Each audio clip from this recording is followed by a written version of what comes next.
tardes a todos y a todas. Es un placer de nuevo estar aquí con todos vosotros en una nueva sesión de estos ciclos de debate que organizamos conjuntamente el Club de Roma y Es Global.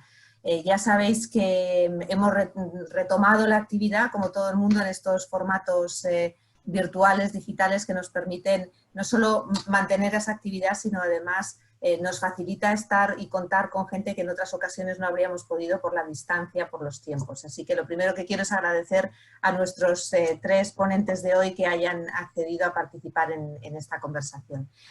Sabéis, porque lo contamos la última vez, que queríamos hacer un repaso a cómo toda esta crisis del coronavirus nos está afectando. Un repaso es mucho decir, también nos gustaría tratar de vislumbrar algo, cómo vamos a salir de esta y cómo van a ser nuestras sociedades y nuestras vidas cuando todo esto termine, si es que alguna vez termina, que tampoco lo tenemos muy claro. Si recordáis, hace unos días estuvimos hablando de las implicaciones más globales, más de salud global, de geopolítica, y hoy queríamos aterrizarlo en las consecuencias y en el tipo de cómo nos va a afectar en tres ámbitos muy concretos.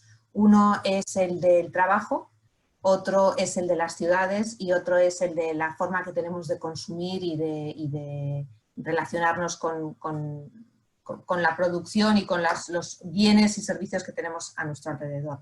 Y para ello pues tenemos con nosotros a Esteban Hernández, que es el jefe de opinión del Confidencial. Muchos de vosotros ya le conocéis porque ya ha pasado también por otros debates. Tenemos con nosotros a Hanna Abdullah, que es investigadora principal del programa de ciudades globales de CIDOB.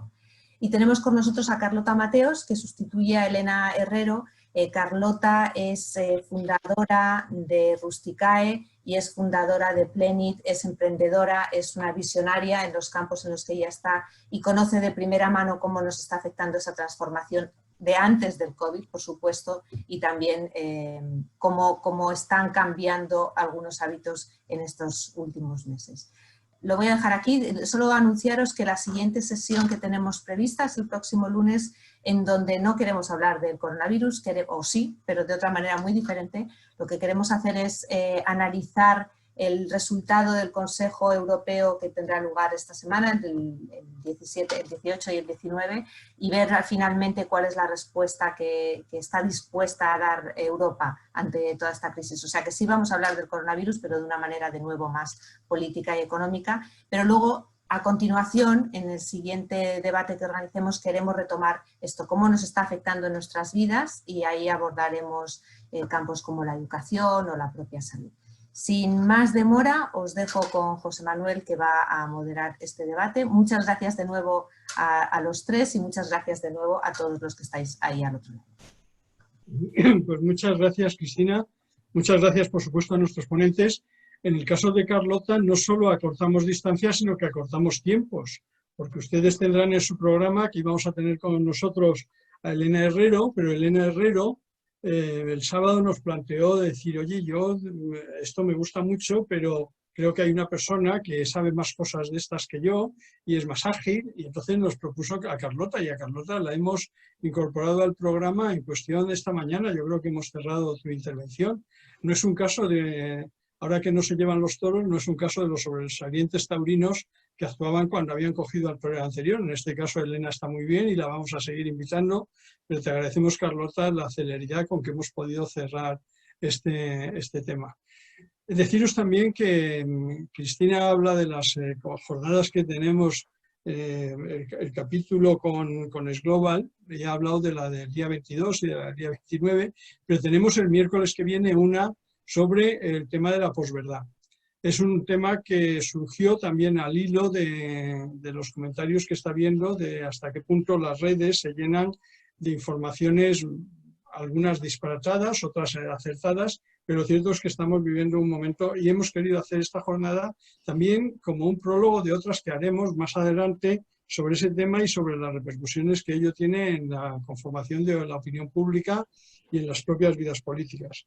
Y sin más yo quisiera recordar un poco que el tema de hoy era un poco de ver cómo vivimos, qué aspectos de nuestras vidas están cambiando y están cambiando de una manera muy rápida, Estamos viendo cómo se aceleran las compras online, cómo se acelera el teletrabajo, cómo de alguna manera estamos viviendo un proceso de digitalización acelerado y no sabemos qué consecuencias va a tener. Y quisiéramos hacer esa reflexión. Es lo mismo que está pasando con las ciudades.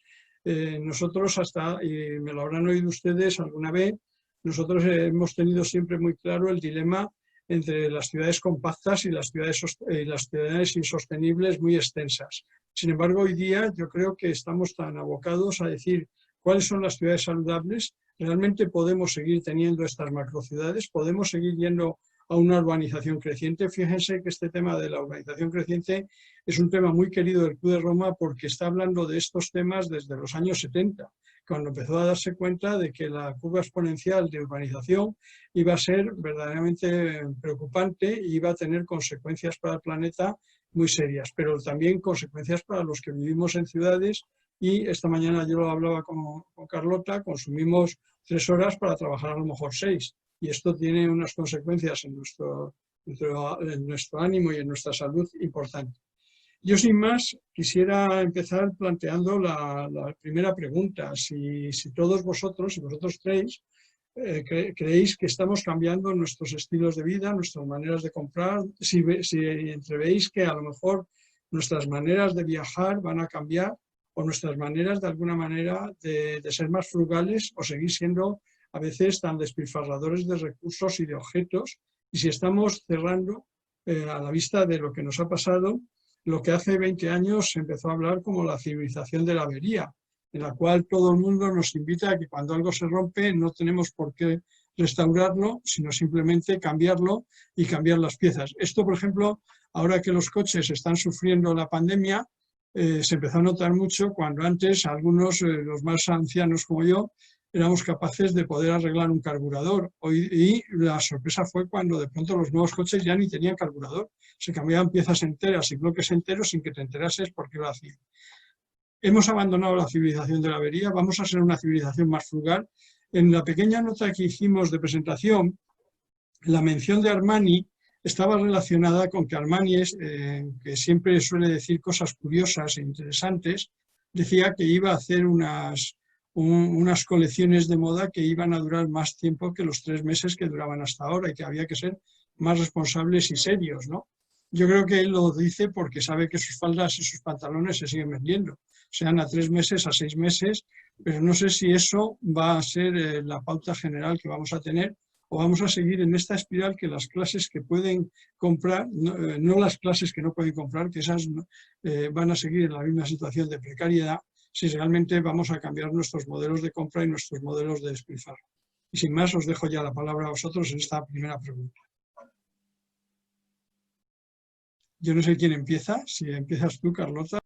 Pues yo lo que quería un poco comentar es que realmente yo creo que estamos en el alumbramiento de un nuevo paradigma que va a tocar de manera transversal a la sociedad tal como la conocemos ahora y a los modelos de consumo y de vida tal como los conocemos ahora. Yo estoy convencida de que en los próximos tiempos lo que viene es un periodo convulso de cambios importantes, pero son cambios que es que van a ser estructurales porque es que viene una nueva manera de estar y de ser, ¿no? en este mundo alocado que hemos construido hasta ahora.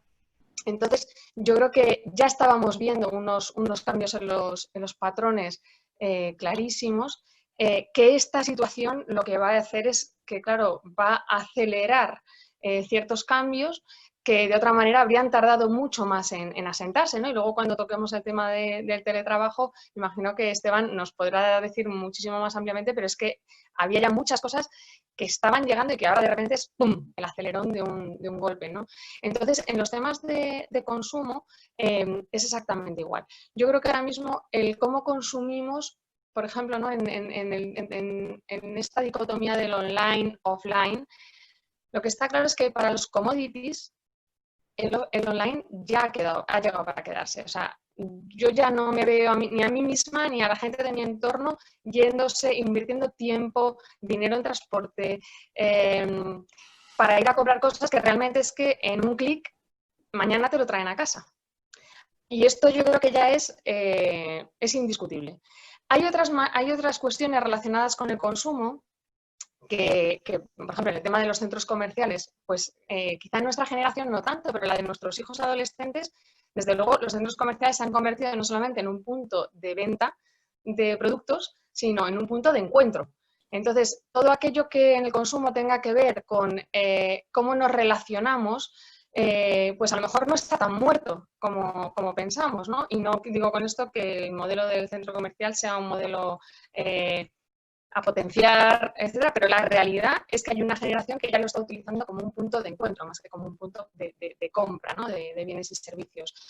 Por otro lado, la pandemia nos ha dejado, por lo menos por lo que yo estoy viendo en mi entorno, nos ha dejado de repente una nueva mirada hacia el retail de proximidad. El retail con una cara, con unos ojos, ¿no? Cuando al final hemos tenido que decidir dónde íbamos a comprar. Yo vivo en Torrelodones y tengo un Alcampo, pero tengo también muchas tiendecitas familiares y una tiendecita ecológica y un mini mercadito.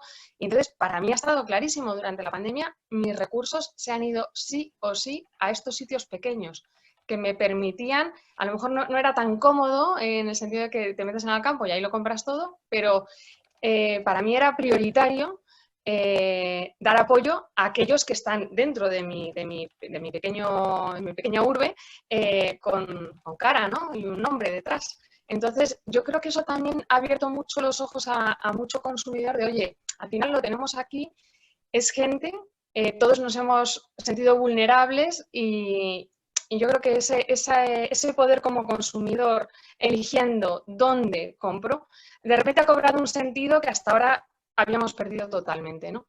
Con lo cual yo creo que va a haber muchas cuestiones que efectivamente esto puede generar una oportunidad para repensarlas y otras que claramente es que no tienen vuelta atrás. O sea, yo creo que que todo el tema de comercio electrónico para los temas de conveniencia, los commodities, ya nadie va a invertir tiempo y dinero en adquirir este tipo de cosas, ¿no? Que sabes que con un clic están enseguida en tu domicilio.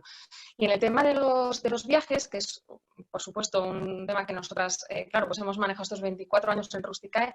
Para que os hagáis una idea, cuando nosotros empezamos con Rusticae, el modelo turístico español, que era una bomba, era única y exclusivamente de sol y playa.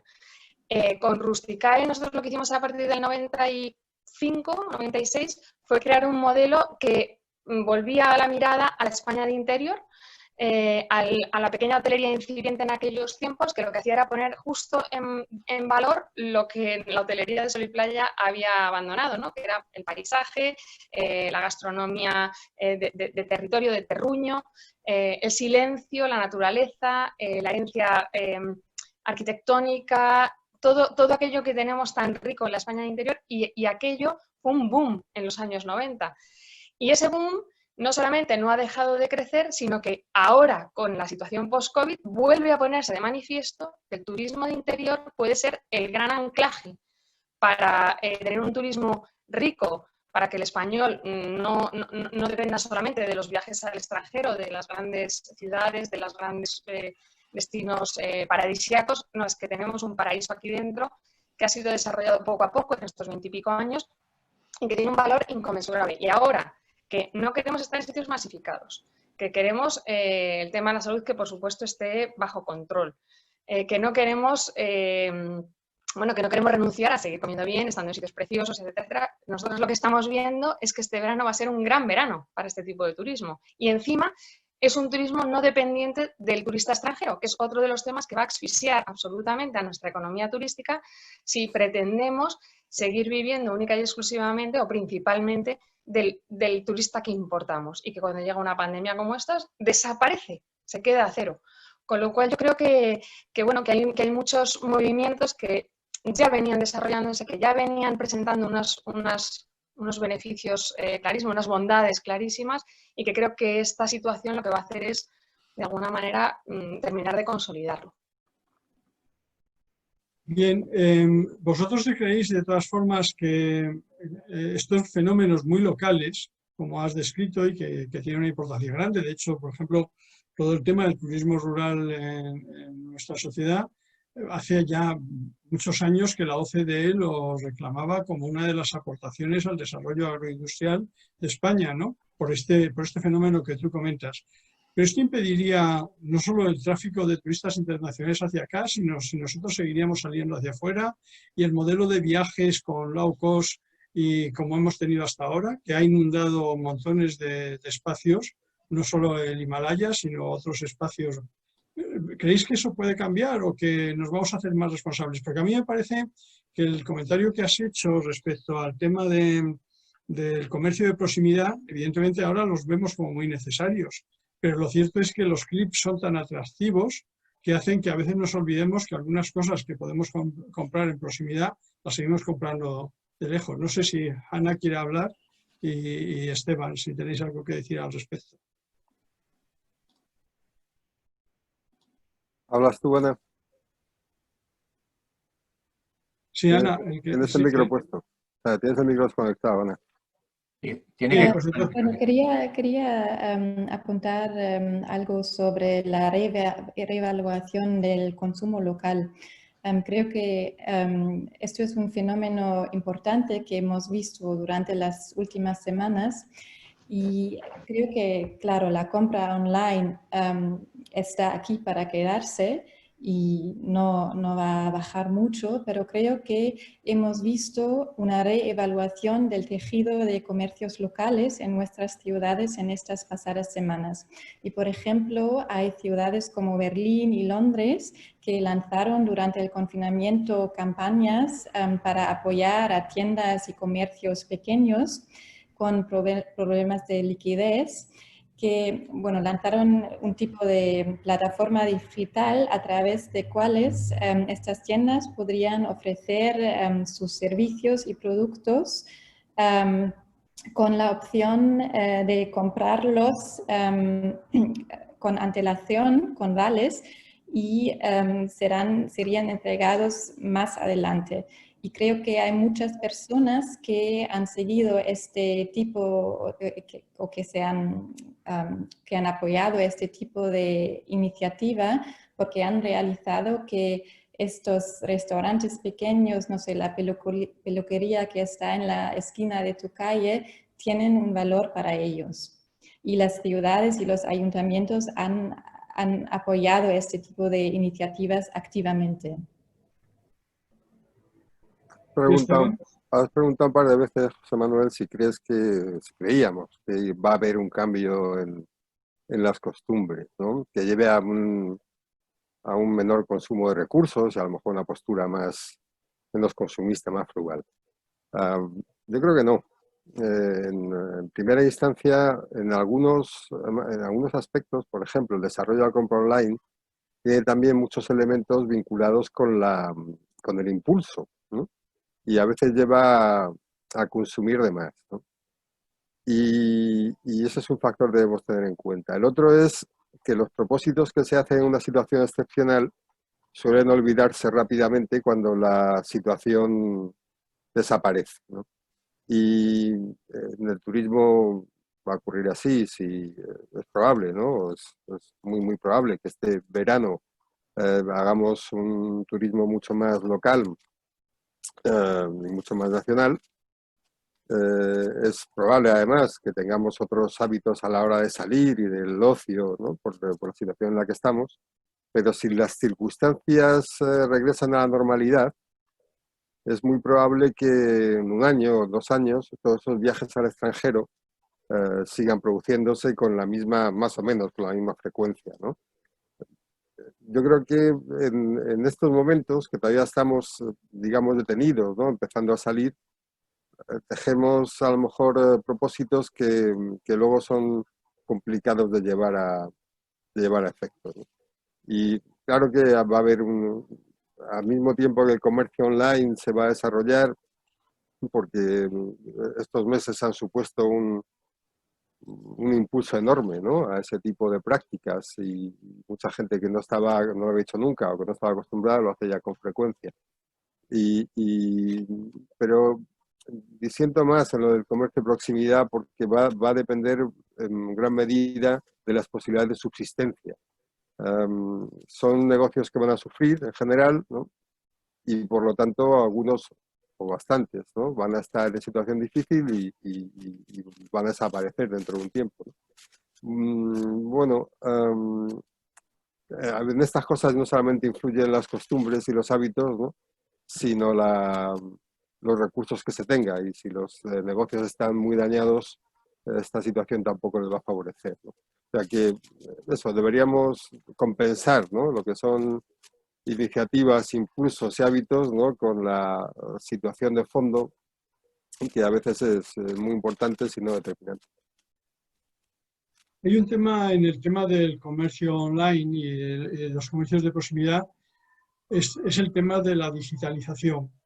Y como vamos a entrar ahora en el tema del teletrabajo, es hasta qué punto vamos a tener apoyos y esfuerzos por parte de las autoridades para hacer procesos de digitalización del pequeño comercio y para que él pueda por lo menos competir en las redes o manifestarse en las redes, que a veces es difícil.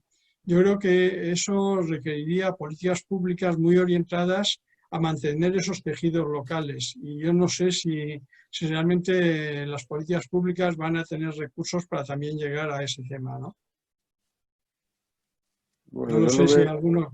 Yo lo veo, a ver, creo que dinero va a haber, porque ese proceso de digitalización está previsto como uno de los pilares del plan de recuperación de la Unión Europea, ¿no? Y si tú ves lo que están contando los empresarios españoles nacionales, pues te va a ser un propósito grande, ¿no? En la medida en que pueda afectar al pequeño comercio, insisto, creo que dinero va a haber. Otra cosa es que sea útil y tenga recorrido, porque para comprar en el establecimiento de la esquina no vas a recurrir a lo digital, y para comprar en lugares lejanos, en muchas ocasiones lo determinante es la fiabilidad y la facilidad con que se pueda llevar a cabo el proceso. Y te pongo un ejemplo. Una de las ventajas de Amazon es que tiene un sistema de pago en un clic, donde están todos los datos ya incorporados, y además hay cierta seguridad, ¿no? Respecto de los datos. Y en segundo lugar, tienes un mecanismo de envío que también ofrece cierta fiabilidad al consumidor, ¿no? Poner, más allá del producto que se ofrezca y cómo se ofrezca, ¿no? Poner ese escenario para que los pequeños comercios se desarrollasen, y de tal manera que un productor de Teruel pudiera vender en Barcelona, pongamos por caso, ¿no? Sería esencial, pero necesitarías ese medio de pago y esa fiabilidad en la entrega para realmente impulsarlo. Y en ese aspecto supongo que habrá menos recursos. Sí se pondrán recursos para que la empresa inicie procesos digitales, ¿no? Tanto en la organización de trabajo como en la venta, y tenga la página web, los sistemas establecidos y tal, para eso se habrá dinero, pero la otra parte, que es la decisiva, ¿no? Va a ser más complicado que haya dinero público. Bien, pues si queréis pasamos ahora al tema del teletrabajo, que igual que con la compra online ha pegado un estirón tremendo. O sea, hay estadísticas, unas que hablan de que estamos ya en términos de un 30% de teletrabajadores en España, cuando estábamos hace unos pocos meses no llegábamos al 10%. Evidentemente el proceso en una economía de servicios para teletrabajar es mucho más fácil que en los temas industriales o directamente comerciales o agrícolas.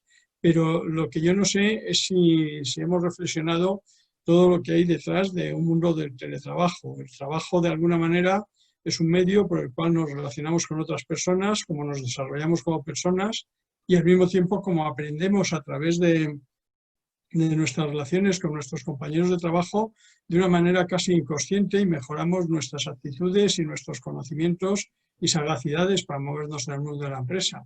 Yo no sé si eso lo vamos a poder recrear a través de pantallas como esta en la que nos estamos viendo. Yo la verdad es que cuando hemos hecho coloquios presenciales, ¿verdad, Cristina? Siempre hay a veces preguntas o gestos de los participantes en los cuales vas aprendiendo. El tema gestual y emocional es un tema muy delicado. Por otro lado, yo, y me voy a callar enseguida, creo que esto hay un proceso de individualización del trabajo que hace que tú te relaciones directamente con la empresa a través de este tipo de pantallas. Y esto tiene consecuencias en la relación empresa-trabajador muy directas sobre la defensa de los intereses a veces de los trabajadores de manera colectiva.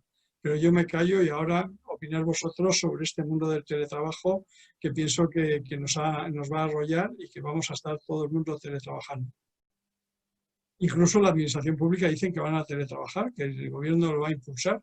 No sé hasta qué punto en un país donde todavía la digitalización y la brecha digital es tan importante, eso no va a dejar más aislados todavía a algunos ciudadanos en sus relaciones con los poderes públicos. ¿Quién empieza?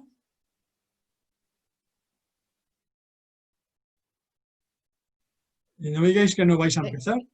Yo si queréis puedo seguir haciendo preguntas. ¿Sí?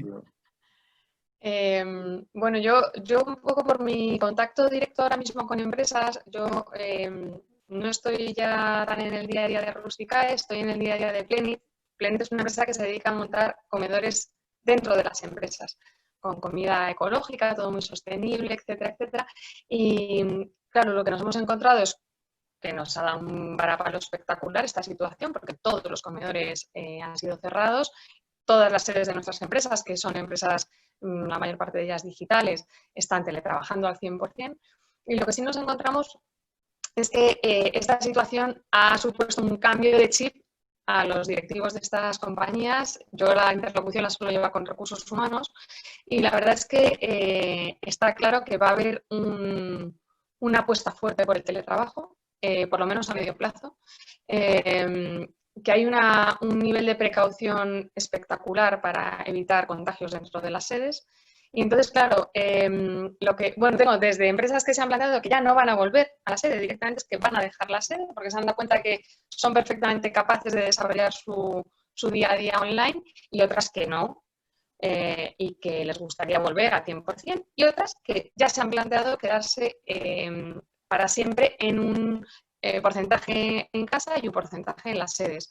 Entonces, claro, aquí el gran tema que están manejando todas estas es ver cómo van a manejar el grado de engagement de sus empleados una vez que ya no están a diario en las sedes, ¿no?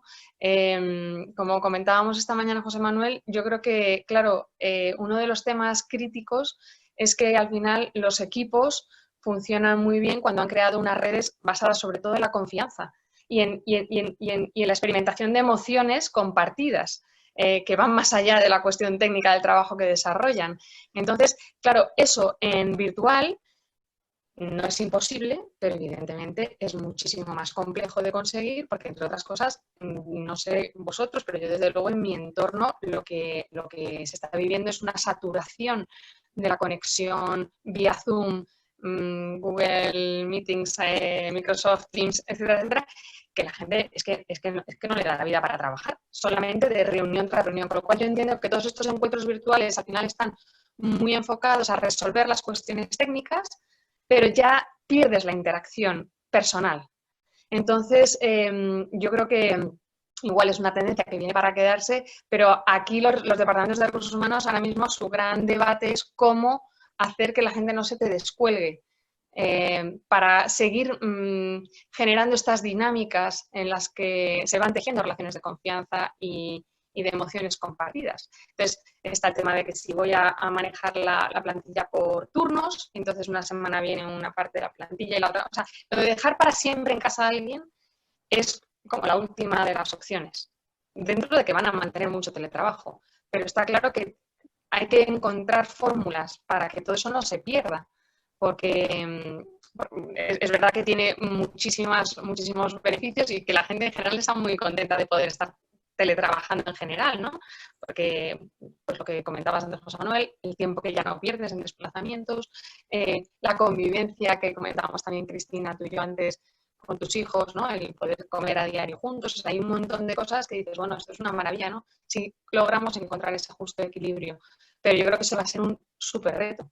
Ese es el reto, porque desde luego que el teletrabajo tiene que instaurarse, que esto va a favorecer la conciliación, que puede favorecer también las cuestiones de brecha de género, está claro que sí. Pero la empresa no se puede descapitalizar de su intangible más preciado, ¿no? Que es todo eso que no se ve, pero que construye cultura de empresa. Sí, Hanna. Hanna, tu micrófono. Sí, ahora sí. Bueno, yo creo que el trabajo es un espacio social y esto es muy importante para también impulsar nuevas ideas, innovaciones, nuevas colaboraciones entre diferentes departamentos. Por ejemplo, yo creo que aunque vamos a ver un aumento radical en el teletrabajo, creo que pronto también volveremos a una parte, por lo menos, de trabajo presencial para no perder esta dimensión social y interactiva. Lo que a mí me preocupa un poco a nivel macro es que la difusión del teletrabajo crea un mercado laboral de dos clases, digamos. Hay aquellos trabajos que se pueden hacer desde casa y que generalmente requieren un nivel de calificación más alto y están pagados mejores. Y hay otros trabajos esenciales, digamos, que requieren la presencia física del trabajador y muchas veces son son pagados, no son tan bien pagados. Y esta división del mercado laboral ya existía antes, pero ahora hemos añadido esta dimensión de riesgo para la salud, que creo que es muy preocupante, que tenemos un grupo de trabajadores que se puede quedar en casa y otro que no se puede quedar en casa y que tiene que tomar este riesgo de infección cada día. Por otra parte, algo positivo que he observado en las últimas semanas es que creo que hemos visto que hay una motivación intrínseca muy fuerte por parte de los trabajadores para hacer su trabajo bien, aunque están trabajando bajo condiciones muy difíciles. Por ejemplo, habían muchas personas que tenían que combinar su vida laboral con la vida familiar en espacios muy pequeños a veces. Y hay muchas teorías económicas que suponen que las personas o los trabajadores están motivados por incentivos externos, incluso este control en el lugar de trabajo, pero creo que hemos visto que esto en muchos casos quizás no es necesario este control en el lugar de trabajo. Había mucho temor, ¿no?, en las empresas a la hora de permitir que la gente trabajase desde casa, precisamente por lo que estabais hablando, ¿no?, que las interacciones disminuían, con ellas también una cierta jerarquía, ¿no?, y porque quizá la plantilla no tenía el nivel de motivación, ¿no?, que podía dar la presencialidad. Bueno, esta pandemia ha demostrado que no es así, ¿no? Lo que pasa es que insisto, ¿no?, que esta es una situación excepcional y mantener este ritmo de trabajo durante bastantes meses, pues puede llevar a situaciones distintas, ¿no? Sobre las situaciones de desigualdad que apuntaba Hanna, quería subrayar una de ellas que a menudo no se pone encima de la mesa, que no se trata solamente, ¿no?, de la diferencia entre los trabajos presenciales y los que pueden realizarse a distancia, sino que entre los que pueden realizarse a distancia también hay una diferencia clara entre aquellos que generan valor añadido para la empresa y los que son sustituibles. Ahí también se puede dar una brecha en el sentido de que los que se entienden sustituibles sean externalizados o se deriven a obviamente a las subcontratas, ¿no? El teletrabajo, en ese sentido, como tú apuntabas antes, José Manuel, tiene un aspecto de desvinculación, ¿no?, de personalización, que viene mal, ¿no?, a la hora de generar dinámicas de defensa de los derechos de los trabajadores y bueno, creo que en esto se va a profundizar, ¿no? El teletrabajo va a llevar consigo también una mayor fragilidad de los vínculos sociales y los vínculos laborales, ¿no?, y por lo tanto una dificultad mayor del trabajador para defender sus derechos. Y tampoco podemos olvidar que este entorno de digitalización va a permitir a muchas empresas ahorrar en muchos costes. No sé, podemos pensar, por ejemplo, en la banca, ¿no?, con el cierre de sucursales que tenía previsto, pues ahora lo va a poder desarrollar de una manera mucho más amplia. El alquiler de locales, ¿no? insisto, la subcontratación de tareas, va a facilitar mucho ese recorrido para las empresas.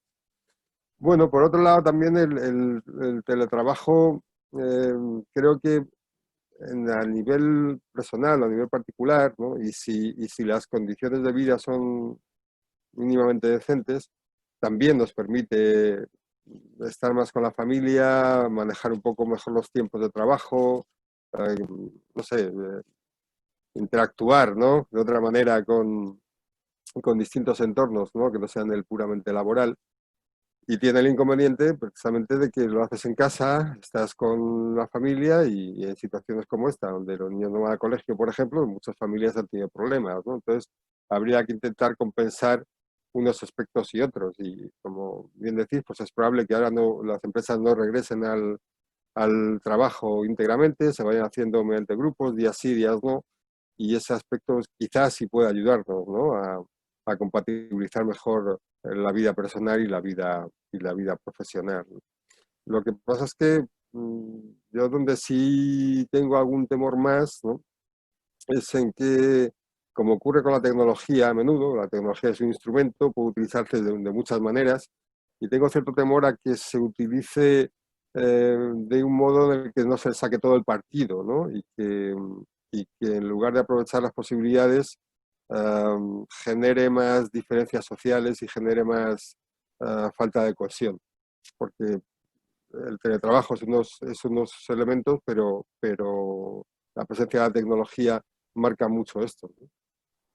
Hay un tema que Carlota ha comentado al principio, que es el compromiso, y es que esto está vinculado con en una sociedad del conocimiento. La resolución de problemas depende muchas veces de una fertilización cruzada de ideas de manera informal, no de manera arreglada. Y yo creo que los departamentos de recursos humanos y los líderes empresariales van a intentar no perder la capacidad de innovación que se genera a través de este tipo de procesos. Entonces yo creo que estamos en un momento de aplicación muy mecánica del teletrabajo, pero que antes o después los líderes empresariales empezarán a buscar fórmulas de mantener conectados a todos sus trabajadores. O sea, el teletrabajo permite quizá, yo creo que una mayor productividad y un mayor seguimiento de qué hace cada cual, pero también tendrá que estimular que esas personas intercambien ideas y resuelvan problemas colectivamente, ¿no?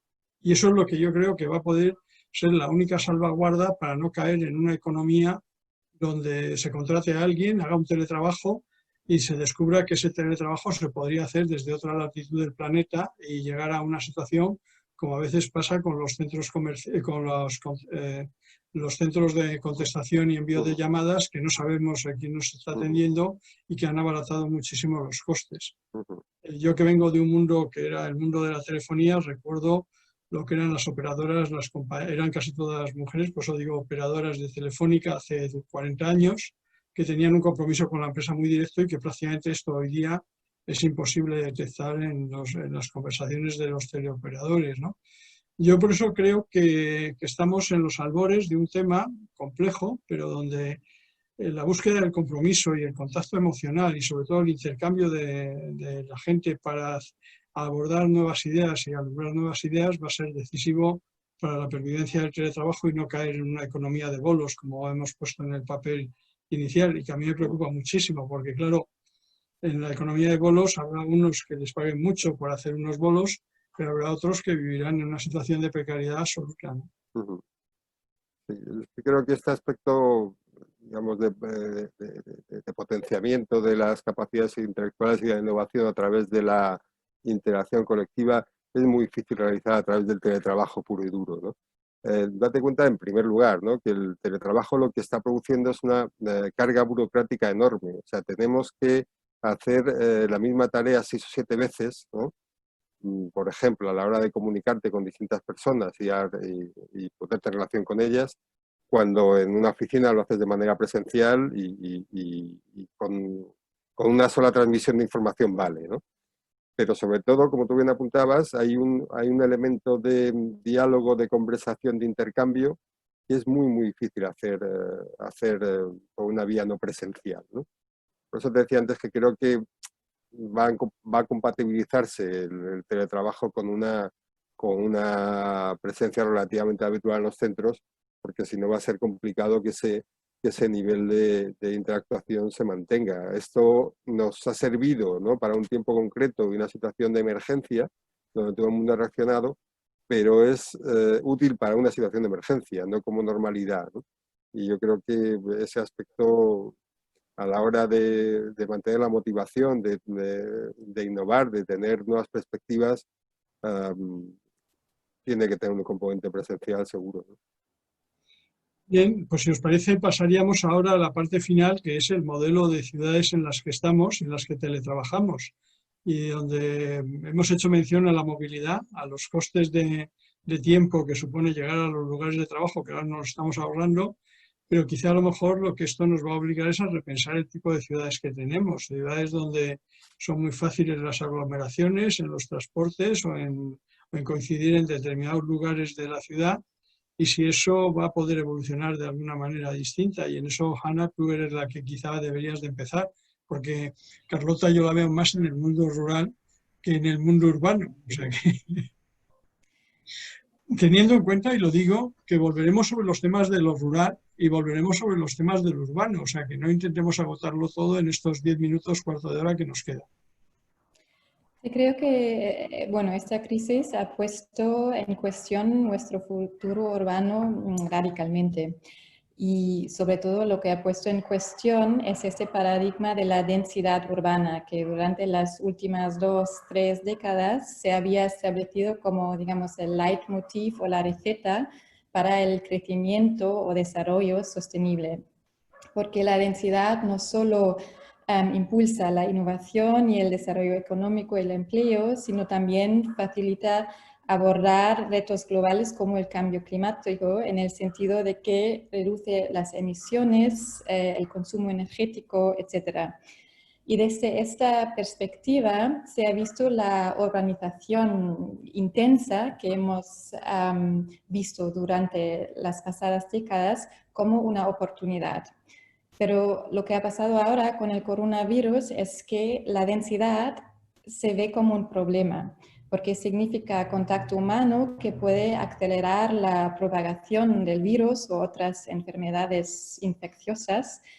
Y bueno, muchas analistas o varias analistas salieron de repente con una diagnosis, digamos, pesimista, diciendo que volverá la expansión urbana horizontal, que en inglés se llama urban sprawl, que vamos a ver un crecimiento otra vez de los suburbios, va a aumentar el uso del coche privado, etc. Pero estas diagnosis pesimistas no están basadas en la evidencia actual. No hay estadísticas que muestran una conexión entre la densidad urbana y el impacto del virus. Por ejemplo, algunas de las ciudades más densas del mundo, como Hong Kong o Seúl, han sido las más eficientes en contener el virus.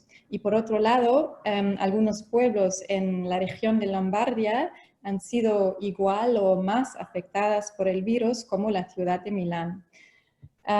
Y yo diría que este diagnóstico pesimista no está basada tanto en los datos actuales, sino está basada más en un discurso histórico, un discurso histórico sobre las ciudades como espacios caóticos, espacios sucios, espacios problemáticos, ¿no?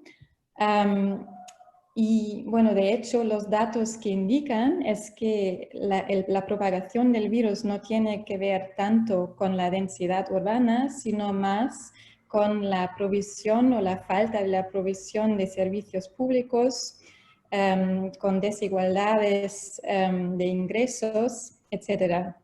Entonces, yo no creo que este cuestionamiento de la densidad urbana va a cambiar mucho la política urbana o la gobernanza urbana, porque la densidad es esencial para abordar el cambio climático, y es muy compatible con la creación de ciudades más saludables. Y bueno, esta creación de ciudades más saludables es algo que se está abordando mucho ahora, y como Carlota ha dicho al principio, lo que el virus ha hecho es que ha acelerado varios procesos que ya estaban sobre la marcha. Y en el campo de la movilidad ha acelerado la implementación de planes o estrategias muy innovadores de movilidad urbana y también de espacios públicos. Estos planes priorizan los peatones, las ciclistas, la descarbonización, espacios verdes, etc. Y creo que uno de los planes más interesantes, que también está debatido mucho ahora, es la ciudad de los 15 minutos, que está sido implementando en París, que también es un proceso que ya estaba en marcha antes de la crisis, pero ahora está en el centro del plan de la recuperación de la ciudad. Y la idea de esta ciudad de los 15 minutos es crear una ciudad policéntrica con comunidades más autosuficientes, en que nadie tarde más de 15 minutos en llegar a su trabajo o atender a sus necesidades básicas como la educación, la salud, alimentación, el ocio, la cultura, etc. Y bueno, esta ciudad de los 15 minutos es una parte central de la transformación ecológica de París y la creación de una ciudad más saludable, porque reduce de una forma muy notable la movilidad interna en la ciudad, reduce el estrés, la contaminación, porque la gente va más en bicicleta o va más andando, y crea distritos de uso mixto social y económicamente, ¿no? Y también promueve el consumo local. Entonces, creo que vamos a ver muchas más ciudades, y de hecho ya lo estamos viendo, que van a seguir esa lógica de hiperproximidad y de una creación de una ciudad más policéntrica. Este tema de las ciudades policéntricas es un tema que cuando fueron las elecciones de los primeros ayuntamientos democráticos, después de los años, a finales de los años 70, el candidato del Partido Socialista, don Enrique Tirendo Galván, lo utilizó de ciudades en estrella, y ahora ciertamente se está volviendo a hablar. De hecho, el capítulo está trabajando con los capítulos del País Vasco, de Cataluña y de Aragón y de Baleares en un proceso de estudiar cómo se podrían crear modelos de estos que evitaran los grandes vacíos que hay en torno a Zaragoza y pudiéramos llenar con ciudades más pequeñas que tuvieran estas situaciones de proximidad. Pero esto nos conlleva a otro segundo tema. Es prácticamente imposible, cuando hemos concentrado todos los recursos en las grandes ciudades, cómo construimos las ciudades policéntricas si no hay infraestructuras, no hay centros sanitarios, no hay escuelas, o no hay la fibra óptica esta que Carlota tenía muy menguada al principio de la sesión. O sea, si no hay ese tipo de cosas, va a ser difícil proveer de servicios y de capacidad de trabajo desde estos centros, y yo creo que el gran debate que vamos a tener que asociar al desarrollo del teletrabajo, al desarrollo de las compras online, pero sobre todo al desarrollo de la provisión de servicios para la calidad de vida. Se dice pronto, pero... Hay una cosa, José Manuel, que creo que en la que deberíamos hacer hincapié, ¿no? Y es en que además de todos esos servicios lo que tiene que haber es trabajo, ¿no? Porque incluso en el caso de que el teletrabajo se extienda y permitiera que uno residiese fuera de la ciudad, tendríamos una parte importante de la población, la de los servicios, que está vinculada al territorio, no se va a ir muy lejos porque necesita ir a trabajar todos los días para prestar esos servicios. Y luego tenemos otra parte del trabajo cualificado que necesita de las interacciones y de las redes de contacto personales para encontrar mejores oportunidades de trabajo, para seguir en su sector o para simplemente tener acceso a mejor información. Y esa gente va a seguir queriendo vivir en las grandes ciudades, que es donde están situadas las empresas de mayor peso, ¿no? Entonces, sin esa distribución del empleo es complicado, ¿no? Que la densidad de las grandes ciudades descienda. Y no olvidemos, como bien sabéis, que las ciudades globales han sido las mayores vencedoras, ¿no? Las grandes ganadoras de estos últimos tiempos, y se han ido concentrando todos los recursos o buena parte de los recursos de países y regiones, ¿no? Y es complicado que eso se invierta ahora. Entonces, yo creo que no solamente hay que poner servicios, ¿no? Hay que poner las condiciones de vida que permiten residir en otros lugares. Carlota, ¿tus modelos cómo van? Bueno, yo lo que veo es que aquí hay un tema de base y es saber si esto se va a repetir y si se va a repetir con asiduidad. O sea, yo creo que eso es la madre del cordero, porque si de repente nos vemos pasando pandemias cada X, creo que desde luego todas las fuerzas económicas, políticas y sociales van a ponerse a trabajar para que podamos vivir de otra manera. O sea, yo creo que esto lo que ha puesto de manifiesto es que en las ciudades una pandemia se pasa mal, bastante mal.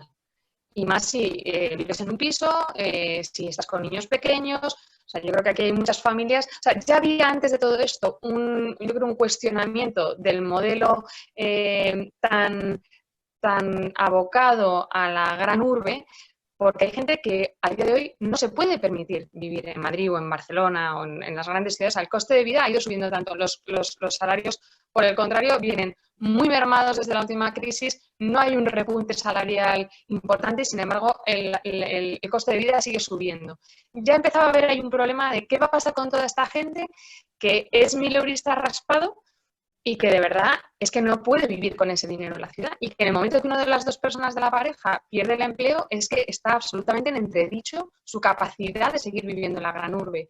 Eso ya estaba ahí.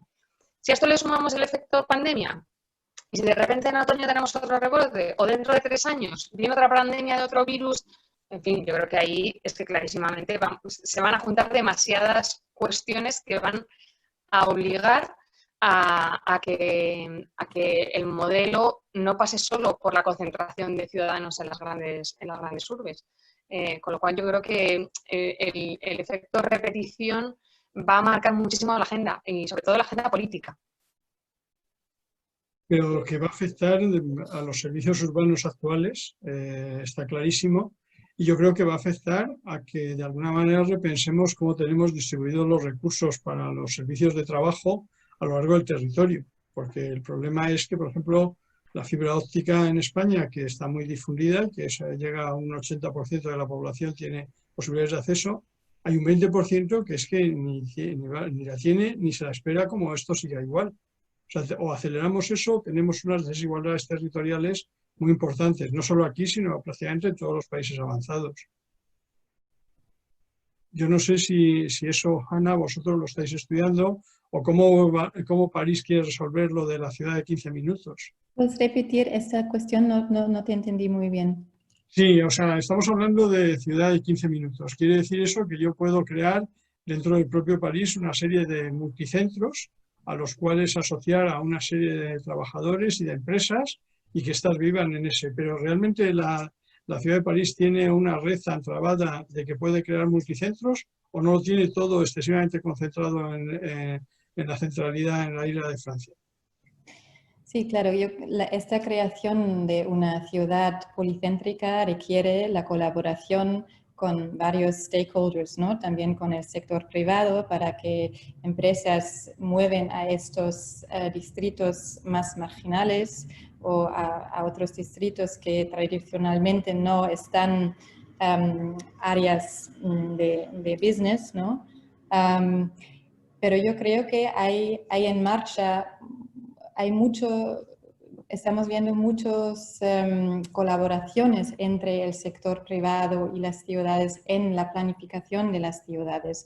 Y, por ejemplo, la red de ciudades C40, que es una de las redes más conocidas y más potentes que existen actualmente, han lanzado un grupo de trabajo de recuperación para abordar esta crisis de una manera sostenible, que también tenga en cuenta políticas de mitigación y adaptación.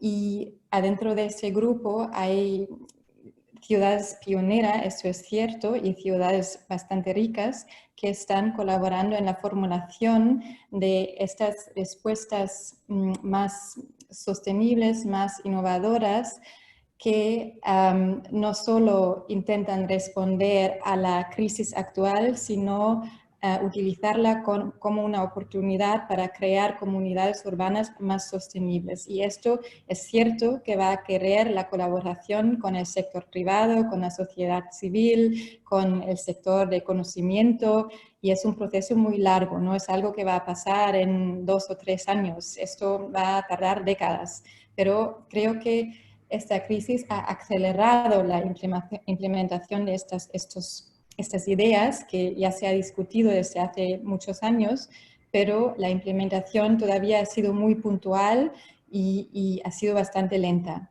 Pero ahora se está acelerando. Es cierto que hay una brecha brutal entre ciudades más ricas y pioneras que forman parte de C40 y otras ciudades, por ejemplo, del sur global o ciudades más pequeñas con menos recursos, que no pueden trabajar en estas respuestas más sostenibles o innovadoras.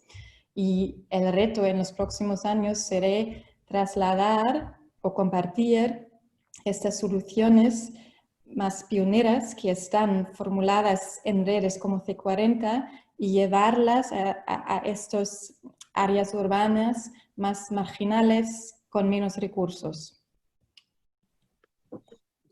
Solo una cosa breve, es que a veces tenemos la sensación de que cuando ocurren acontecimientos como estos nos vemos necesariamente impelidos al cambio, ¿no? Y es así, pero el cambio a veces también es retroceso. Y os pongo un ejemplo. Ante el miedo al contagio es mucho más probable que la gente coja el transporte privado que el público en grandes ciudades, ¿no? Con lo cual, cuando volvamos al trabajo todos, lo que se va a ver es incrementado el tráfico en la ciudad, ¿no? Y tendremos una contaminación mayor y no menor, ¿no? Bueno, lo pongo como ejemplo de que estos momentos de tensión generan procesos en muchas direcciones, ¿no? Y a veces solo vemos, digamos, las posibilidades de futuro y no vemos las posibilidades de involución que están presentes también.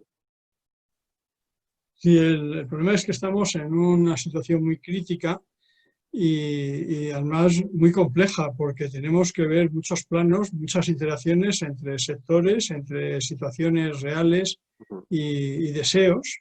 Y es muy difícil pasar de las realidades a los deseos simplemente por decirlo. O sea, hay que construir, hay que financiar, hay que estructurar, hay que acabar con modelos anteriores y esto es bastante complejo.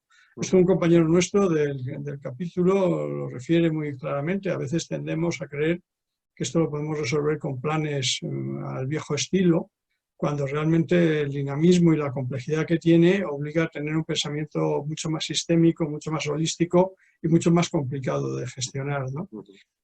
Yo creo que hemos consumido el tiempo, nos hemos pasado 15 minutos, quizá por aquello de la ciudad de 15 minutos, pero ahora deberíamos dejar el tiempo a las preguntas, ¿no?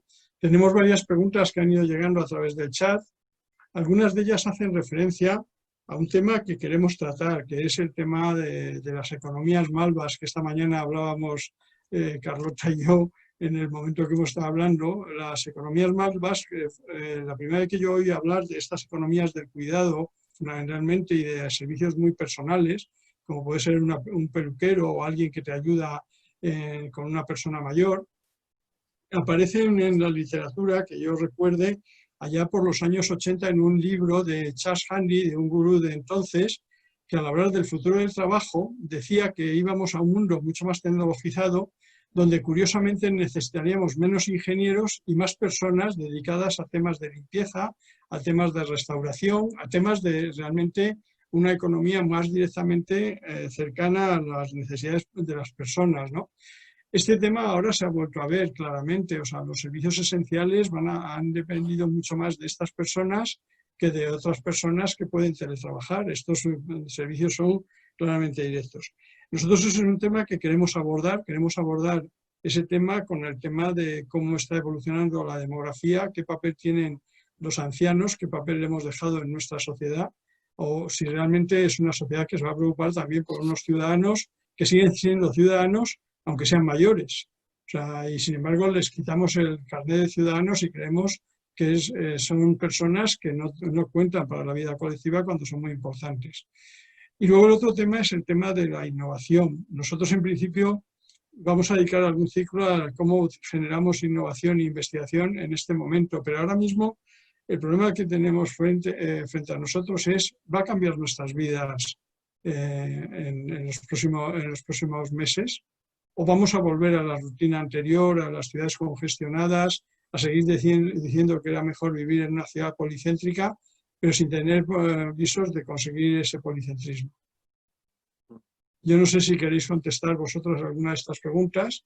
El tema de la conciliación lo habéis tocado, de que es muy difícil conciliar a veces en la vida laboral normal, y ahora con el teletrabajo se ha visto también las dificultades que hay de conciliar, ¿no? Yo veo, por ejemplo, por la experiencia que tengo, mis nietos tienen contra las cuerdas a mis 2 nueras y a mis 2 hijos. O sea, que teletrabajan todos, incluso mis nietos, que alguno de ellos ha hecho alguna barrabasada con el teléfono móvil de uno de ellos. Yo sí que me gustaría apuntar muy brevemente que clarísimamente en el tema de las economías malvas, que son, vamos, que funcionan prácticamente en economía sumergida, todo este tipo de servicios que se dan en los domicilios, tenemos un sistema que es que lo que hace es que promueve que al final se desarrollen en ámbitos de economía sumergida.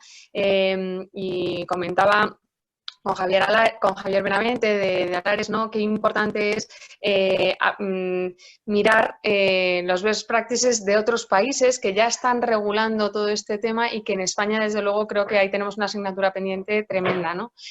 Toda la economía del cuidado en Francia se intentó sacar de la economía sumergida gracias a la ley Borloo del 2005, que lo que ha hecho es que ha bajado los costes de seguridad social para empleadas del hogar y todo este tipo de trabajadores a mínimos minimísimos, el IVA igualmente a tipos bajísimos, de en torno al 4%, y la seguridad social a la mitad más o menos, ¿no? Pues si la media es un 34-35%, la mitad. Entonces, con todo esto, más la posibilidad de deducirte el 50% de los gastos por este tipo de servicios que pagas tú como familia en tu declaración de la renta, hace que el propio contratador del servicio quiera que sea en un formato no de economía sumergida, porque al final tiene un beneficio enorme de desgravación fiscal. Han generado también la figura del autoemprendedor, que lo que hace es que para gente que cuida niños por horas, por ejemplo, ¿no? Las babysitters, que no es gente que va todos los días a una misma familia a cuidar a esos niños. Bueno, pues eso que es economía sumergida clarísimamente. Allí no, porque lo que te dicen es tú puedes darte de alta, y lo único que tienes que hacer es pagar un 15% sobre los ingresos que efectivamente estás generando. No te tienes que dar de alta como autónomos, no tienes que pagar ningún tipo de tributo hasta que no alcances unos 20 o 30.000 euros de ingresos anuales, dependiendo del tipo de servicio al que te estés dedicando, y a partir de ahí ya puedes convertirte en autónomo o puedes convertirte en sociedad.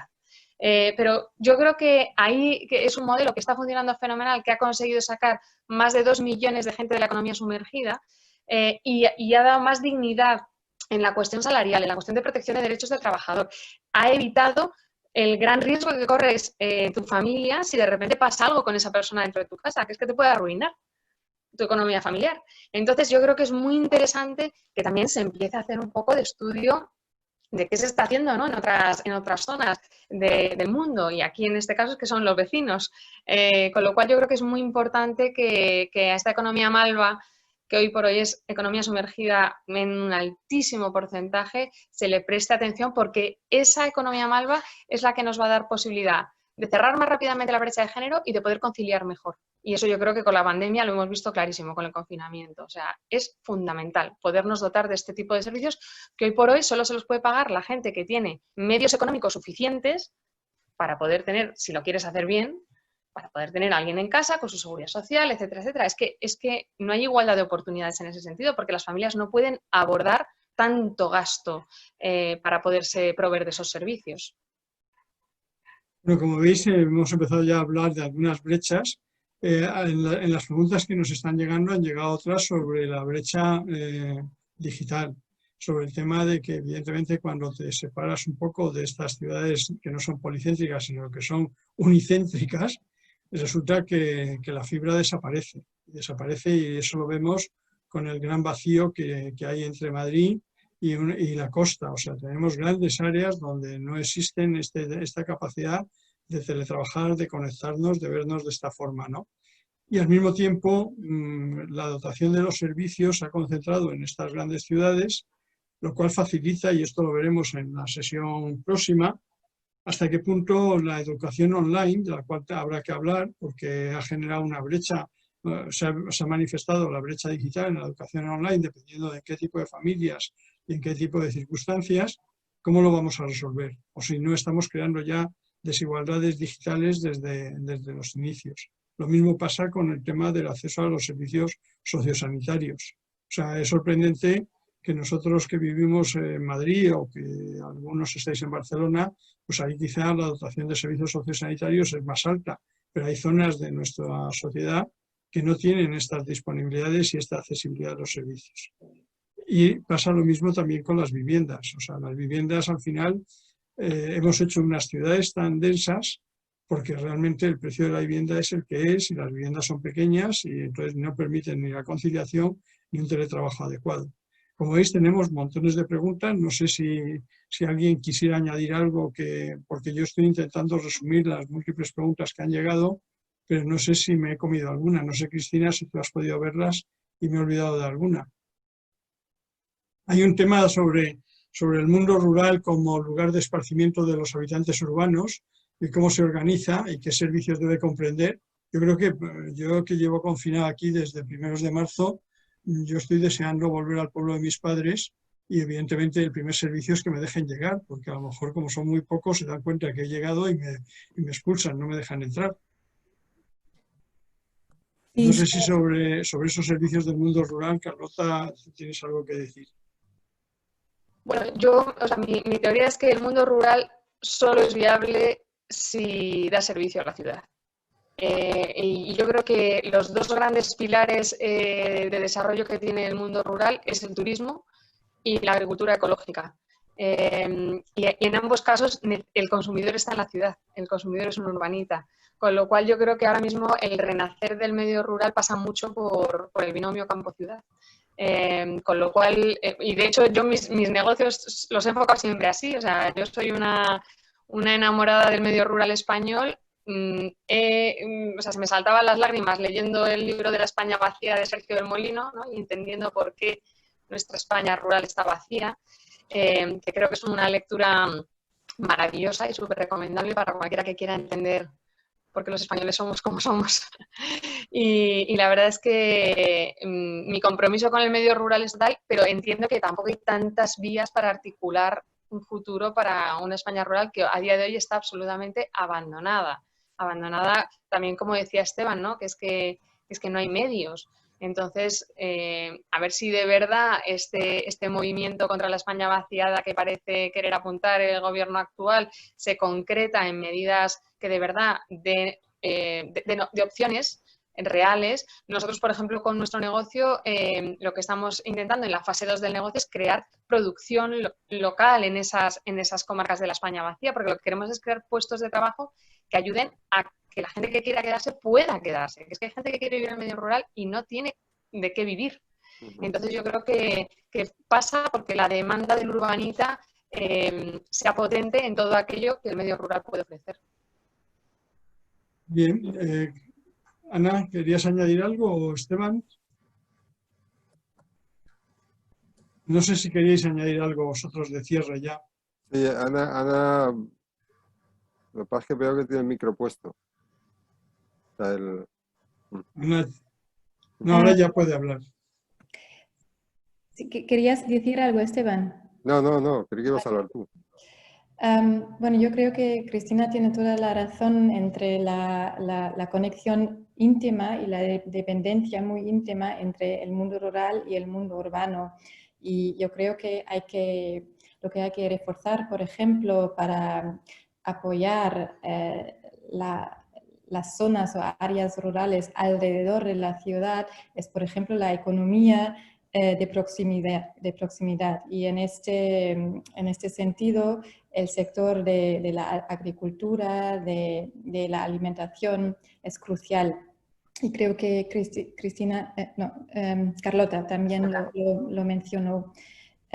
Y yo creo que solo podemos cambiar a un modelo de economía de proximidad si colaboramos entre si las ciudades no piensan solo en su territorio inmediato, sino si también crean políticas que incluyen no solo la zona metropolitana, pero también las áreas rurales en su entorno.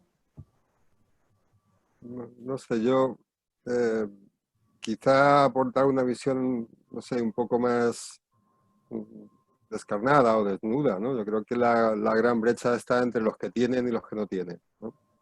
Y esa brecha se nota en términos de clase y se nota en términos territoriales. Reestructurar eso, es decir, hacer territorios más cohesionados, con más oportunidades, supone una reconstrucción del territorio por completo. Entonces, exactamente igual que reconstruir las brechas sociales supone una reconstrucción de la sociedad en sí misma. Entonces, si no somos capaces de tejer un reparto de los recursos y del poder de tal manera que no estén concentrados en España, por ejemplo, en un par de ciudades, ¿no? O en determinadas clases sociales, pues la sociedad tendrá a romperse. Y las iniciativas que se lleven a cabo serán paliativas durante un tiempo corto, ¿no? Porque los polos de atracción son como imanes, siguen atrayendo. Entonces, creo que esto tendría que servirnos también, ¿no? Para darnos cuenta de esta falta de cohesión territorial y social e intentar ponerle algún remedio antes de que genere problemas mayores. Yo aquí apuntar solamente, como Esteban, tú das la visión descarnada, yo la visión optimista, que los emprendedores vivimos de eso, de ser optimistas, empedernidos. Pero sí me gustaría también hacer una mención a que el tema de que la Unión Europea haya decidido liderar en toda la cuestión de sostenibilidad, cosa que no está haciendo ni Estados Unidos ni China a día de hoy, como para convertirse un poco en punta de lanza, ¿no?, de ese movimiento con la publicación del European Green Deal, yo creo que ahí también hay una esperanza.